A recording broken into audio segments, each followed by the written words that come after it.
The bylaws of the Grand Lodge require the worshipful master of each lodge to appoint a membership committee, consisting of at least 3 brothers. Each worshipful master should give careful consideration to his selection of individuals to serve on the committee. Above all, he should select brethren in whom he is confident that they will be motivated to actively perform their duties. These brethren should be constrained by preconceived notions of what needs to be done, but should be willing to solicit ideas and accept new approaches to finding prospects. Therefore, the committee would ideally be made up of both well-seasoned and newer brethren. Be sure new ideas are surfaced. A big help in finding new members is to create programs which are designed to last for several years and retain some portion of the committee members for more than 1 year. In this way, the first part of each year doesn't have to be devoted to creating new recruiting ideas, but can immediately pick up on the ongoing activities. Lastly, the membership committee should communicate to the brethren that they are merely the leaders of a lodge-wide effort, and they are there to do active recruiting if the brethren will just identify good prospects. One successful master recently told all the members of his lodge that he considered them all to be members of the membership committee. New and old brethren alike responded to the challenge, and they raised 17 new brethren that year. The challenge for the membership committee is to create and sustain recruitment activities which can involve all the brethren in the lodge. These programs fall into 3 main areas: recruiting, mentoring, and retention. Why do all these areas need attention? Because we have found that merely bringing in new and raising new brethren will not sustain the membership of a typical lodge. A new brother who does not feel an attachment to a mentor or hasn't been given a reason to immediately begin participating in lodge activities will soon become a suspended member. Also, older members may have occasionally attended lodge, but have finally decided to stop paying dues. Programs need to be in place to bring them back. Let's look at each of these areas in more detail. In recruiting, the first step should be to develop a short standard statement of what makes your lodge and masonry as a whole an attractive possibility. This is known as an elevator talk because it should be able to be given in the short amount of time you might have going up a couple of floors when someone asks, "What is that square and compass on your shirt all about?" It needs to get quickly to the point of what impact the lodge has on the community and on its members.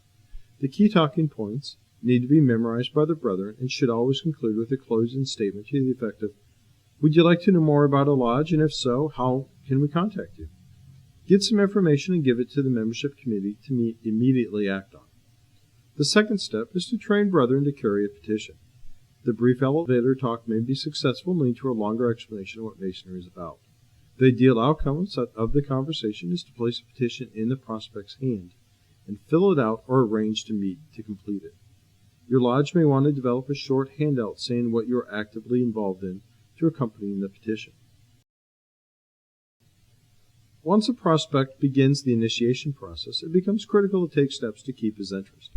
Many lodges have developed a process to minimize the time spent in helping new brethren with proficiency, with the justification that the younger set is too busy to devote time. That's a big mistake, as we are finding that the younger generation, while constantly using modern technology, are looking for personal contact and mentoring from the older generation. So it turns out that the old-fashioned posting in the lodge can be very valuable in the initiate's sense of attachment to the lodge. If your lodge has practice nights, be sure to include time for posting or visiting with the initiates before going into the lodge room for practice. Have one or more mentors specifically assigned to each candidate to ensure proficiency is attained, but try to expose the candidate to other brethren as well. Ask them to participate in upcoming lodge activities outside business meetings, such as parades, fundraising, or a lodge cleanup. Be sure that a candidate's questions get answered by someone knowledgeable in the area. If as a mentor you don't personally know the answer, find the correct answer for your candidate.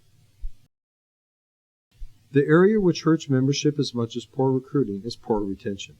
Our aging population in Nebraska is leading to the challenge of not only making up for the losses due to the black camel, but also to restoring the interest of those who have dropped out. A necessary approach to this problem is having a calling team. Many suspended brethren have dropped out and then been disappointed by the realization that no one cared. A simple phone call can rectify this perception, so several steps should be taken to ensure a successful call takes place. Be prepared by having a basic script and a knowledge folder on the brother being called. Ask them some questions and share some things that are happening. Be sure to ask what the lodge could do to bring him back. Be prepared to take this need to the membership committee team to take action on the earliest opportunity. Become familiar with and institute annual Rusty Brother programs, where brethren who have been away for an extended time are welcomed into our lodge meeting, where they can be refreshed with the signs, word, and ritual and not be embarrassed. Again, if you have any questions, please contact the Grand Lodge office or the Grand Lodge Membership Committee.